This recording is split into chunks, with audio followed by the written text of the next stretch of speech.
Hello students, बात करेंगे Allahabad high court को लेकर। देखिए, काफी बच्चों ने अपने डाउट्स मुझे कमेंट्स में पूछे। आज मैं कोशिश करूंगा कि 4-5 क्वेश्चंस का जो है आपको आंसर कर पाऊं, जिससे कुछ चीजें आप लोग को अच्छे से क्लियर हो जाए। बाकी फिर भी अगर कोई डाउट रहता है तो आप लोग इस नंबर पे कॉल कर सकते हो और कमेंट भी कर सकते हो। मैं कोशिश करूंगा रिप्लाई करने का। साथ ही साथ मैं टीचर के साथ साथ एक अकाउंटेंट भी हूँ। तो अगर आप लोग को मान लीजिए आप किसी कंपनी में काम कर रहे हैं, तो अगर आपका पीएफ नहीं निकल पा रहा है तो आप लोग कांटेक्ट कर सकते हो। मैंने काफी सक्सेसफुल पीएफ निकाले हैं अभी तक अपने कैरियर में, लगभग 1000 से ज्यादा जो है सक्सेसफुल पीएफ निकाले हैं। तो पीएफ भी आप लोग निकलवा सकते हो, या फिर किसी का आईटीआर अगर जाना है तो वो भी आप करवा सकते हो, या कोई रिलेटिव किसी को जीएसटी का कोई डाउट है या फिर जीएसटी के रिटर्न कराने हैं तो भी आप लोग जो है कॉल कर सकते हो। और अगर किसी को पर्सनल लोन या बिजनेस लोन वगैरह लेना है तो भी आप लोग कॉल कर सकते हो। मैं कोशिश करूंगा कि इन चारों सर्विसेज को आपको बहुत बेहतर तरीके से दे पाऊं।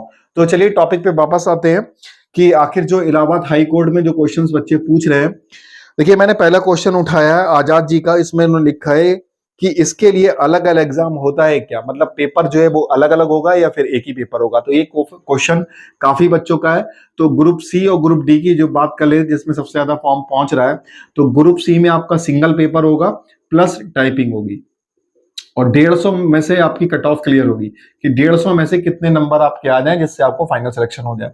आपका सिंगल एग्जाम होगा 100 नंबर का, और प्लस 50 नंबर की टाइपिंग, दोनों को जोड़ के आप मान के चलिए आपको नंबर लेके आने हैं। और ग्रुप डी की बात करें तो यहाँ पे 2 पेपर होंगे आपके, प्री और मेंस का, और इसका रिजल्ट आपका जो है वो 200 में से बनेगा। और अच्छी बात है कि दोनों में निगेटिव नहीं है। तो आपका ये रहने वाला है कि काफी मेरे पास कॉल्स भी आ रहे थे कि सर ग्रुप सी में जो है वो 2 पेपर होंगे क्या, या ग्रुप डी में सिंगल पेपर होगा। तो ये मुझे उम्मीद है क्लियर हो गया होगा। ग्रुप सी में आपको single paper plus typing, group D में आपके 2 पेपर होंगे। और प्री और मेंस का सिलेबस जो है वो सेम है, थोड़ा सा स्टैंडर्ड जो है क्वेश्चंस का बढ़ा दिया जाता है मेंस में, बस ये डिफरेंस रहता है। नेक्स्ट क्वेश्चन लेते हैं। नेक्स्ट क्वेश्चन है नागिन जी का, बड़ा यूनिक नाम है। इसमें उन्होंने क्वेश्चन भी जो है वो बहुत बढ़िया पूछा है कि सीट पहले से फिक्स होती है, इसमें यूपी गवर्नमेंट है भाई, पैसे और टाइम दोनों बर्बाद है। ठीक है, जैसा नाम है वैसे ही धाकड़ क्वेश्चन भी उन्होंने पूछा है कि करप्शन पे उन्होंने कहा है कि सर इसमें इन्वॉल्वमेंट होती है भाई, फॉर्म डालने से कोई फायदा नहीं है। देखिए, ये जो मैंने पहले भर्ती हुई थी, मतलब इससे पहले 2022 में जो भर्ती आई थी, मैंने बहुत ही क्लोज मेरी ये भर्ती रही है, क्योंकि मैंने काफी बच्चों से बात करी थी, काफी वीडियोस मैंने बनाए थे, और काफी ऐसे बच्चों से मेरी बात हुई थी जिनके पास समझ लीजिए टैलेंट के अलावा उनके पास कुछ भी नहीं है, मतलब 10-20 हजार रुपए तक भी नहीं थे उनके पास, केवल टैलेंट था। तो वो बच्चे भी ग्रुप सी में भी सिलेक्ट हुए, डी में भी सिलेक्ट हुए, या कुछ बच्चे ग्रुप सी में केवल सिलेक्ट हुए या डी में सिलेक्ट हुए, और अदर पोस्टों में भी जाके सिलेक्ट हुए। अगर मान लो वो पैसा देते तो चलो मान लेते ग्रुप सी में सिलेक्ट हो जाते, फिर उनका एसएससी का भी एग्जाम क्लियर हुआ। और कुछ बच्चों ने तो Allahabad high court group C छोड़ दिया था और एसएससी में ज्वाइन कर लिया था। तो कई मेरे बच्चों से बात होती थी कि सर मेरा ये एग्जाम निकल गया, मैंने उनके नंबर भी सेव कर लिए थे, तो अपना स्टेटस वगैरह लगाते थे। तो कई एग्जाम में ऐसा नहीं है कि आपका पैसा चलता है इसमें। तो भाई ये कहने वाली बात है, क्योंकि लोग माहौल ऐसा बनाते हैं कि यूपी में 1-2 पेपर लीक हो गए थे पहले, तो ऐसा माहौल बन गया है। तो भाई अगर आप मेहनत कर रहे हो, अच्छे से तैयारी कर रहे हो, तो आपका जरूर सिलेक्शन होगा। आप देखिए ऐसे कमेंट से और ऐसे लोगों से दूर रहिए जब तक आप सक्सेसफुल नहीं हो जा रहे हो।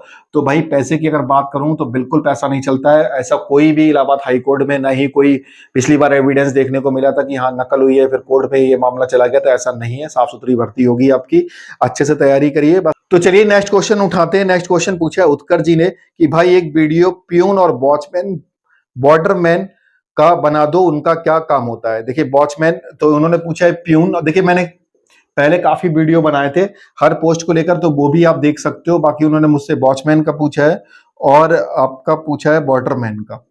देखिए प्यून की ड्यूटी जो है वो आपको पता ही है, फाइल को इधर उधर ले जाना है, मेंटेन करना है, ये सब होता है। और वॉचमैन का हो सकता है कि आपको जो है वो निगरानी के रूप में लगा दें कि भाई अच्छे से आप हर चीज देखो क्या हो रहा है क्या नहीं हो रहा है, या फिर कोई अनजान व्यक्ति आपको लगे। तो भाई कोर्ट के अंदर ही आपकी जो है वो ड्यूटी रहने वाली है। ऐसा नहीं है कि आपको बहुत ज्यादा हाई सिक्योरिटी में लगा दिया है, क्योंकि आपके पास कोई ऐसा कोई विशेष ट्रेनिंग तो होती नहीं है इसमें। नॉर्मल आपको लग रहा है कि हाँ बाहर बैठना है, उसको मैं हैंडल करना है, ऐसा बस नॉर्मली आपका रहेगा, मतलब कोर्ट के अंदर ही रहने वाला है। और बॉर्डर मैन अगर बात करें तो जैसे आपको लग ही रहा है, तो इसमें आपको पानी वानी जो है वो टैंक वगैरह उसको ऑन करना रहता है, मोटर वगैरह है, या फिर जो बाहर फुलवाड़ी वगैरह लगी है उसको मेंटेन आप करते रहिए। बस मुझे उम्मीद है यही काम आपको दिया जाएगा, और थोड़ा बहुत हो सकता है आपसे ऑफिस का काम अलग से, मतलब ये कह सकते हैं कि मतलब उसी ड्यूटी के दौरान, ऐसा नहीं कि आपको अलग से कहेंगे उस ड्यूटी के दौरान कि भाई इधर उधर फाइल आप भी ले जाओ, तो ये काम भी आपको मिल सकता है। तो भाई ग्रुप डी का है तो नॉर्मल आपका मेंटेनेंस का काम रह सकता है, फाइल को इधर उधर ले जाना रह सकता है, या फिर किसी अधिकारी को इस परिसर से उस परिसर से बुलाना है तो आपको भेजा जा सकता है। बस यही आपका बेसिक काम रहने वाला है। तो इसमें क्वेश्चन पूछा गया है कि सेंटर का या स्टेट वाला, मतलब मुझे ऐसा लग रहा है कि उन्होंने डॉक्यूमेंट के लिए मुझसे पूछा है कि डॉक्यूमेंट सेंटर का लगेगा या स्टेट का। तो भाई ये भर्ती जो है वो स्टेट लेवल है, तो आपका स्टेट का ही सब कुछ लगेगा, क्योंकि आप देख रहे हो इसमें साफ साफ लिखा है कि जो आपका डोमिसाइल जो है वो आपका अगर यूपी का है तो आपको रिजर्वेशन दिया जाएगा। तो इसका मतलब मुझे यही लग रहा है कि आपको स्टेट का जो है वो सारे डॉक्यूमेंट्स लगाने चाहिए, चाहे आपका ओबीसी का हो गया, चाहे एससी का हो गया, चाहे ईडब्ल्यूएस का हो गया, चाहे एसटी कैटेगरी का हो गया। तो आपको जो भी डॉक्यूमेंट लगाने हैं वो स्टेट लेवल के लगाने होंगे। क्वेश्चन लेते हैं। अनुभव जी ने मुझसे पूछा है, सर 2024 एग्जाम देने के बाद कब तक ज्वाइनिंग होती है? भाई ये क्वेश्चन बहुत ज्यादा मन में रहता है, क्योंकि कई लोगों की जो है वो मैरिज डिपेंड होती है सरकारी नौकरी पे, कि भाई नौकरी अगर हो जाती है तो शादी हो जाएगी या घर बन जाएगा। तो ये बहुत ज्यादा इंपॉर्टेंट होता है। इतना लंबा इंतजार करते हैं बेचारे बच्चे कि हाँ, यूपी में आपको पता ही है कितना ज्यादा कंपटीशन है यूपी या बिहार में। तो ज्वाइनिंग की डेट जो है वो बहुत ज्यादा इंपॉर्टेंट होती है, क्योंकि उस दिन के लिए बहुत बच्चे जो है वो सपने देखते हैं। तो मैं अच्छी बात ये है कि इसमें हाई कोर्ट में की ज्वाइनिंग आपकी बहुत फास्ट होती है। अगर पिछली बार का रिकॉर्ड देखा जाए तो समझ लीजिए 6 से 7 महीने में आपकी ज्वाइनिंग करा दी गई थी पेपर के बाद। पिछली बार का मैं रिकॉर्ड आपको बता दे रहा हूँ। देखिए दिसंबर में इसका एग्जाम कंडक्ट कराया गया था प्रीलिम्स का, और ग्रुप डी का जो मेंस हुआ था वो आपका शायद अप्रैल में हुआ था, मतलब शायद 18 अप्रैल या 20 अप्रैल के आसपास है, मतलब अप्रैल में हुआ था। और टाइपिंग भी लगभग जो है इसी समय शुरू करी गई थी। और समझ लीजिए इसका जून और जुलाई, इसमें आपका जो है ज्वाइनिंग देना शुरू कर दी गई थी, मतलब जून जुलाई में इसकी ज्वाइनिंग स्टार्ट हो गई थी। इतना फास्ट ये होता है। तो अगर आप लोग अच्छी तैयारी कर रहे हो तो आप मान के चलो, अगर इस क्योंकि यही पैटर्न फॉलो करेगा तो हमें लग रहा है कि जून और जुलाई या अगस्त तक आपकी जो है फाइनल ज्वाइनिंग देखने को मिल जाएगी। बस अच्छे से तैयारी आप कर लो।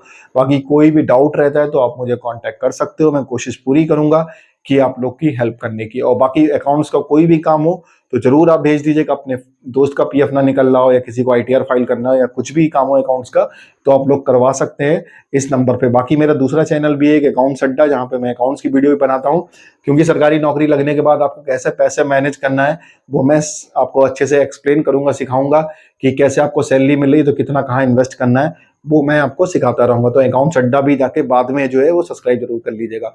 मिलता हूँ नेक्स्ट वीडियो में। Thank you.